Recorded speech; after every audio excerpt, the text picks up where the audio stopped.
Hello students, स्वागत है आपका हमारे YouTube channel math by R K Sain पर। आज हम वेरी इंपॉर्टेंट फार्मूले करेंगे दो, जिसमें माध्य माध्यिका बहुलक का अंतर या संबंध पूछे तो हम क्या कहेंगे। बहुलक बराबर क्या होता है, 3 माध्यिका माइनस में 2 माध्य। 3 माध्यिका होंगी माइनस 2 माध्य। इसी फार्मूले को हम इस प्रकार से लिख सकते हैं माध्यिका और बहुलक का अंतर लिखने के लिए। तो बहुलक में से माध्यिका घटाएंगे तो वो बराबर क्या होगा, 2 माध्यिका बचेगी यहाँ पे और 2 माध्य बचेंगे। तो 2 को हम निकाल लिया माध्यिका माइनस में माध्य। तो इस प्रकार से भी हम क्या है, बहुलक और माध्यिका का अंतर निकाल सकते हैं। आपके पास क्वेश्चन पूछा गया है, क्वेश्चन नंबर 1, यदि किसी बंटन का माध्य और माध्यिका आपके पास है 9 और 15। माध्य और माध्यिका कितना है, 9 15 आपके पास दिया गया है, 9 और 15 है हो। तो बंटन का बहुलक ज्ञात करना है। तो बहुलक ज्ञात करने के लिए आप क्या करोगे, वही फार्मूला लगाओगे, 3 गुणा में माध्यिका यानी मीडियन और माइनस में 2 गुणा में मीन। तो आपके पास 3 गुणा में माध्यिका कितनी है, 9, और माइनस में 2 गुणा में माध्य कितना है, माध्य और माध्यिका का क्रमशः ये दिया हुआ है। माध्य कितना है 9 और माध्यिका कितना दिया है 15। तो आपके पास माध्यिका कितनी दी हुई है 15 और माध्य कितना दिया हुआ है 9। तो इस प्रकार से आप क्या करोगे, इसको सोल्व करोगे तो 45 माइनस 9 दूनी 18। तो 45 में से 18 गए, कितने बचेंगे आपके पास है 27 बचेंगे। तो आपके पास 27 आंसर क्या रहेगा, इसका सॉल्यूशन रहेगा। क्वेश्चन अगले में दिया गया है कि आंकड़े 3 5 7 8 x के लिए माध्य और माध्यिका समान हो। तो आपके पास माध्य और माध्यिका समान दी गई है। यदि x का मान 8 से बड़ा और बराबर हो तो x का मान ज्ञात कीजिए। तो आप क्या करोगे, माध्यिका और माध्य बिल्कुल समान हैं, तो आप यहाँ पे देखते ही सॉल्यूशन बना लोगे कि इनकी डेफिनेशन लगा लो। तो माध्यिका क्या होती है कि 5 अक्षर है आपके पास, तो इनको आरोही क्रम में लगाओगे। तो आरोही क्रम क्या होगा, 3 5 7 8 x ही होगा, क्योंकि x का मान 8 से बड़ा है, आपको पता लग गया। तो ये क्या है 5, यानी कि विषम संख्या है। तो विषम में 1 जोड़ोगे 2 बटा वहाँ पद होता है। तो ये होता है कि नहीं माध्यिका का सूत्र कि 5 विषम हो तो 1 प्लस में करके बटा 2 करेंगे और वहाँ पद करेंगे। तो माध्यिका क्या होती है, माध्य क्या होता है, इन सब का जोड़ बटा में ये जितनी संख्याएं हैं वो माध्य होगा। तो आपके पास ये 6 बटा 2 का मीनिंग क्या हुआ 3। तो 3वां पद क्या होगा इसका आरोही क्रम में, और इनका जोड़ करोगे तो 10 और 13 कितना हो जाएगा 23 प्लस में x बटा में 5। तो तीसरा पद जो 7 है, तो इसको आप लिखोगे 7 बराबर 23 प्लस में x बटा में 5। इसको सॉल्व करोगे तो ये 23 प्लस में x बराबर कितना होगा 35 होगा, और x का मान आपके पास 35 में से 23 गया, कितना बच गया अभी 12 बच गया। तो आपके पास x का मान क्या आएगा 12 आएगा। तो इस प्रकार से आप इस क्वेश्चन को सरल करोगे, एकदम सही और सटीक आंसर है ये। ट्रिक देखेंगे आपके आगे कि शुद्ध और अशुद्ध में ट्रिक कैसी होगी। सही माध्य बराबर क्या होगा अशुद्ध माध्य। सही माध्य आपको निकालना होगा तो अशुद्ध माध्य जो भी है उसको आप n से गुणा करें, प्लस में जो सही मूल्य और उसको माइनस क्या करेंगे गलत मूल्य, और इसके डिवाइड में क्या करेंगे n करेंगे। तो इसके बटा में क्या कर देंगे n कर देंगे। तो ये आपके पास ट्रिक है कि अशुद्ध माध्य आपको दिया हुआ होगा तो उसको n से गुणा करेंगे, प्लस में सही मूल्य करेंगे, माइनस में गलत मूल्य करेंगे, बट्टा में क्या करेंगे n करेंगे। उदाहरण देखते हैं इसका। क्वेश्चन नंबर 1 मान लो, जैसे 100 मानों का माध्य है आपके पास 49 है। बाद में यह पता लगा कि 3 मान 60 70 80 के स्थान पर, देखो गलतियां कर दी ना इसने, तो के स्थान पर गलती करेगा ये, तो गलती से क्रमशः 40 20 50 पढ़ लिए गए तब सही माध्य क्या होगा। बिल्कुल आप बिल्कुल सटीक जा रहे हैं कि आपके पास जो ट्रिक है वही इस क्वेश्चन में पूछा गया है। तो आपके पास जो ट्रिक है वही आपके पास इस क्वेश्चन में पूछा गया है। तो आप क्या करोगे, थोड़ा सा आप इसको सिंपल बनाओगे कि आपके पास ट्रिक डायरेक्ट लगाओगे। यहाँ सही माध्य बराबर होता क्या है अभी, आपके पास अशुद्ध माध्य कितने हैं 49, गुणा में अन लगाओगे तो 100, प्लस में सही माध्य जो कि सही मूल्य हैं। सही मूल्य क्या थे 60, 70, 80 की जगह स्थान पे जोड़ गए, तो इनको जोड़ना है। 60, 70, 80 सही मूल्य थे, उनको जोड़ना है। जो गलत मूल्य कौन से पढ़े गए थे 40, 20 और 50, इनको घटा दिए। तो जो सही है उनको जोड़ दें, जो गलत है वो घटा दें। और बट्टा में कितनी अंक है कि आपके पास 100 टोटल है, तो अन का मान 100 था। तो यहाँ से 4900 और इसमें देखो क्या बचेगा 60, तो ये कैंसिल हो गया, और 70 में से 50 गया 20, और ये क्या हो गया 100। तो आप ये करोगे इसमें, तो आपके पास ये 5000 बट्टा में क्या आया 100, और आपके पास आंसर आया 50। तो 49 की जगह 50 क्या होगा, सही माध्य होगा। बिल्कुल सही आंसर आएगा आपके। कितने मज़ेदार क्वेश्चन बन रहे हैं। 100 प्रेक्षणों देखते, ट्रिक का यही काम है कि आप देखते ही आंसर निकाल लो। तो क्या है, चुटकियों में आंसर निकालने के लिए ट्रिक का इस्तेमाल किया जाता है। 100 प्रेक्षणों का माध्य 45 है। बाद में यह पता लगा कि 2 प्रेक्षणों, आपके पास क्या है 2 प्रेक्षणों 19 तथा 31 की जगह से 31 गलती से कितने पढ़े गई, गलती से 91 तथा 13 पढ़ लिए गए। देखो उल्टे पढ़ लिए भाई, तो 13 पढ़ लिए गए, तो सही माध्य निकालिए। तो बिल्कुल सही आंसर निकलेगा एक ट्रिक से। सही माध्य क्या होगा, बिल्कुल आप क्या जानते हो, सॉल्यूशन के अंदर सही माध्य बराबर जो अपना पुराना माध्य है वो 45 गुणा में 100, प्लस में कितने हैं 19 और 31 सही है, इनको जोड़ोगे और घटाओगे क्या 91 और 13। तो आप यहाँ से क्या पढ़ोगे, और डिवाइड में कितना है 100 ही फ्रैक्शन है।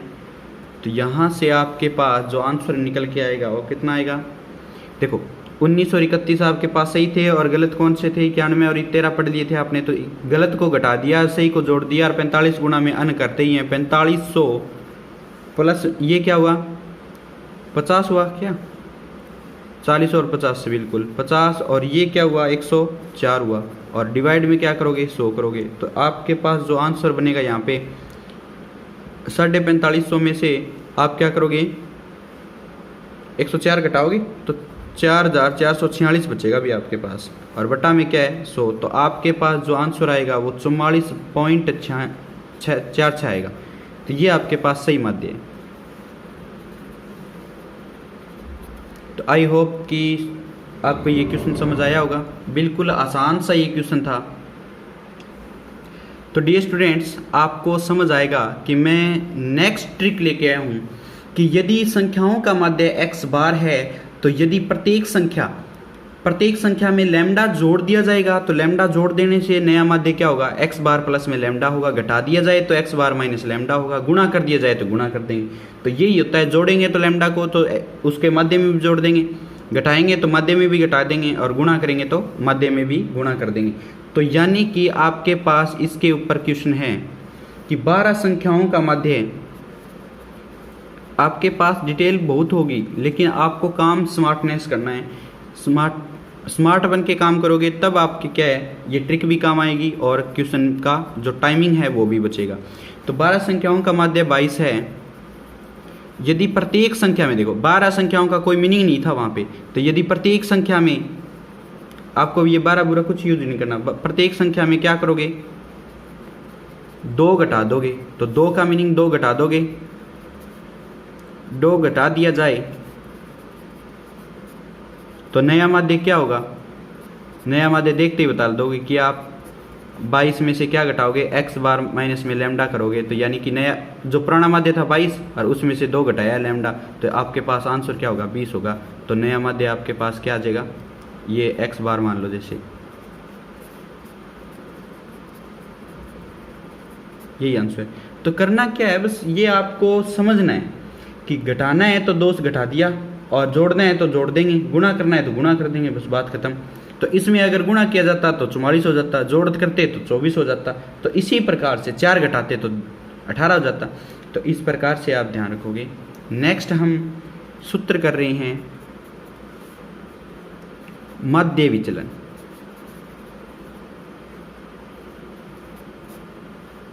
माध्य विचलन जो सूत्र होगा वो समीशन ऑफ एक्स माइनस में एक्स बार, यानी माध्य को आपको हर एक प्रेक्षण में से घटाना है और उनका जोड़ करके n से भाग करना है, बस ये आपके पास माध्य विचलन होगा। अब उसके बाद है मानक विचलन। देखो माध्य विचलन आया, उसके बाद क्या आएगा, मानक विचलन आएगा। तो मानक विचलन में आप रूट के अंदर करोगे जो भी, तो वो क्या होगा, x माइनस में x बार का स्क्वायर करोगे यहाँ पे, और बटा में क्या करोगे, n करोगे, बिल्कुल। तो ये आपके पास रूट के अंदर क्या बन गया, प्रसरण बन गया।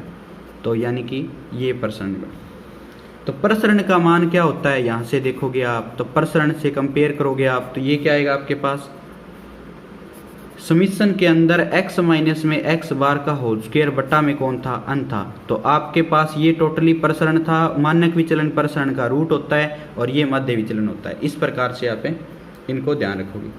और ट्रिक एक और है, जबरदस्त डायरेक्ट आंसर है आपके पास कि प्रथम n प्राकृत संख्याओं, काफी बार पूछा गया क्वेश्चन है ये। तो n प्राकृत संख्याओं का प्रसरण क्या होगा, n प्राकृत संख्याओं का प्रसरण क्या होगा, तो बिल्कुल आप प्रसरण निकालोगे तो वो n की स्क्वायर माइनस 1 बटा में 12 होगा। तो ये फॉर्मूला प्रूफ भी किया हुआ होता है और +1 की बुक में ये क्या है, स्टैंडर्ड रूप से NCERT के अंदर ये प्रसरण आपको प्रूफ करना पड़ता है। तो बट यहाँ पे हमने ये ट्रिक मान ली, तो इसका प्रूफ भी है, ट्रिक यूज करेंगे तो क्यों झंझट रखें, तो ये आप सीधा याद रख लेना। तो आप डायरेक्ट क्या करोगे, प्रसरण, और मानक विचलन निकालना हो तो क्या करोगे, इस प्रसरण का रूट कर दोगे, बात खत्म। ठीक है भाई, तो आप क्या करोगे, इसका रूट कर दोगे तो मानक विचलन आ जाएगा, और प्रसरण नहीं निकालना है तो ये डायरेक्ट फार्मूला ही n² माइनस 1 बटा 12। तो इस प्रकार से इन ट्रिक्स को आप यूज करोगे। नेक्स्ट क्वेश्चन देखते हैं, बस इसका लास्ट। तो आपके पास बंटन दी हुई है, बंटन में 1 2 3 4 5 6 7 का प्रसरण तथा मानक विचलन निकालना है। मानक विचलन ज्ञात करें। तो इसको ज्ञात करने के लिए आप क्या करोगे, तो डियर स्टूडेंट्स इसका सॉल्यूशन आप डायरेक्ट हिट मारोगे, किससे, ट्रिक से। आज हम क्या करेंगे, प्रसरण को इस प्रकार से यूज कर रहे हैं कि n का स्क्वायर माइनस 1 बटा में 12। तो यहाँ पे n कितने हैं, कितने डाटा हैं, 7 हैं। तो यहाँ हमारे पास n का मान कितना है, 7। तो यहाँ पे क्या करेंगे, 7 का स्क्वायर तो 49 माइनस 1 बटा में 12, तो ये क्या होगा, प्रसरण होगा, बिल्कुल आंसर सटीक आएगा। तो 48 में 12 का डिवाइड करोगे तो आपके पास 12 चौके 48, तो प्रसरण आपके पास 4 आया। तो मानक विचलन क्या आएगा, मानक विचलन देखे बिना ही आप क्या कर दोगे कि रूट कर दोगे किसका, प्रसरण का। बिल्कुल आसान सा आपके पास आंसर क्या रहेगा, 2। तो इस प्रकार से डायरेक्ट क्या कर लोगे, आप इसका आंसर निकाल लोगे। आई होप कि ये क्वेश्चन आपको समझ आया होगा। तो डियर स्टूडेंट, आज हमने इस सांख्यिकी के लगभग जो कंसेप्ट हैं वो कवर किए हैं। जैसे कि ट्रिक देखी थी कि डेल्टा माध्य में जो संख्याओं का माध्य है x बार, तो उसमें प्रत्येक में डेल्टा जोड़ दिया जाएगा, तो वो क्या हो जाएगा, x बार प्लस में डेल्टा, या लैम्डा बोल दो, तो लैम्डा जोड़ दी जाएगा तो लैम्डा हो जाएगा प्लस में माध्य में, और नया माध्य निकल जाएगा। घटाने पे नया माध्य आ जाएगा, गुणा करते हो तो गुणा कर दोगे। तो इस प्रकार से जो प्रेक्षण थे आपके पास, जिसमें अशुद्ध माध्य, जिसमें आपने संख्याओं को उल्टा कर दिया या भूल गए, तो भूलवश आपने देख लिया, तो वो संख्याएं जो सही संख्याएं थी उनको आपने गलत पढ़ी, तो उसका भी आपने सूत्र किया। क्या कि सही माध्य बराबर अशुद्ध माध्य गुणा में अन प्लस में सही जो मूल्य थे और माइनस में गलत मूल्य को कर दिया, बटा में जितने भी अन थे उसको आपने भाग कर दिया, तो आपके पास सही माध्य आया। तो इस प्रकार से जो हमने सारी ट्रिक कवर की हैं तो वो आप डायरेक्ट यूज करें, इनको ध्यान रखें। प्रसरण का मान क्या होता है, एन की स्क्वायर माइनस 1/12। जितने भी आपके पास प्राकृत संख्याएं होंगी तो आप उसका क्या कर लोगे, एन की स्क्वायर माइनस में 1/12। तो इस प्रकार से आप इनको सोल्व करोगे। आई होप कि ये सारी चीज़ें आपको समझ आई होगी। आज के लिए थैंक यू। बने रहें इस चैनल पे, सब्सक्राइब कर लें, बेल आइकन को प्रेस करें ताकि आपको नई वीडियोस का नोटिफिकेशन बहुत ही जल्द मिले। तो मिलते हैं नेक्स्ट वीडियो में दोस्तों। जय हिंद, जय भारत।